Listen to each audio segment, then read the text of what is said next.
All right, it's time now for a quick look at some more headlines. A new graphic. That's a brand new graphic. No, it is not a brand new graphic. I love these guys who never pay attention to that. That's a new graphic. That isn't a new graphic. It's a classic. We always had this graphic. Where are Has that we? always been there? What night are we doing our show? Okay, really quick. EAA, Mary Barra, and the abysmal Tigers season.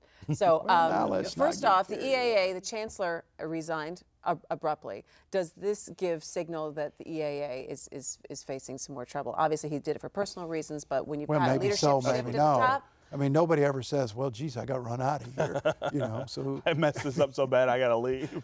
I don't know if he did or not, but he certainly left in a hurry amid some problems with the EAA. I mean, he didn't run as tight a ship as an organization that is under that much scrutiny needs to run. They had some spending issues, and you know, he failed to counter a lot of the criticism.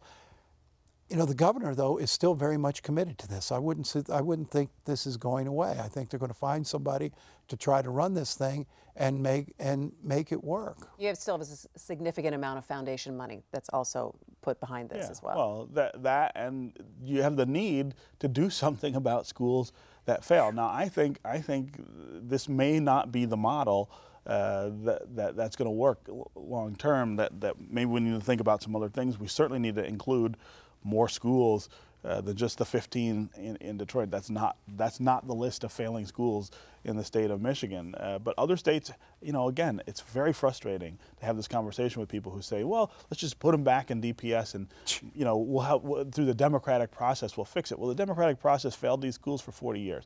We got to do something different. Failed children. Other states have figured this out.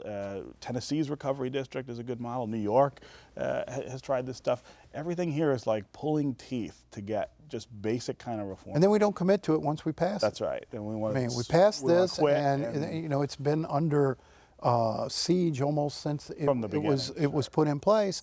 And you have now parents saying, well, gosh, I don't know if I want to put my kids there or not. And, And you know, we kill good ideas, or at least ideas that have the potential for reasons that have nothing to do with what's best for children. All politics. All right, real quick, weigh in on the PR for GM and Mary Barra back in front of Congress this week. You know, they're still struggling over there. I mean, I think the transparency that that Mary Barra has brought to this whole process has been very reassuring and very positive, and it's interesting to see that their sales haven't suffered because of it, but there's still every week a new recall, and that's just devastating.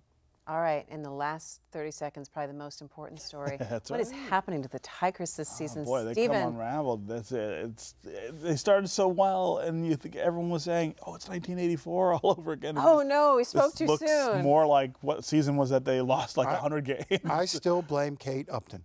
When Verlander, listen, when Justin Verlander and Kate Upton were all lovey-dovey, he was pitching like crazy. Every time she breaks up with him and runs off with a race car driver, every time she breaks up with him, runs off with a race car driver, his pitching goes to heck. He can't find home plate. He's got women troubles. Hopefully we'll figure it out. That's going to affecting the whole team.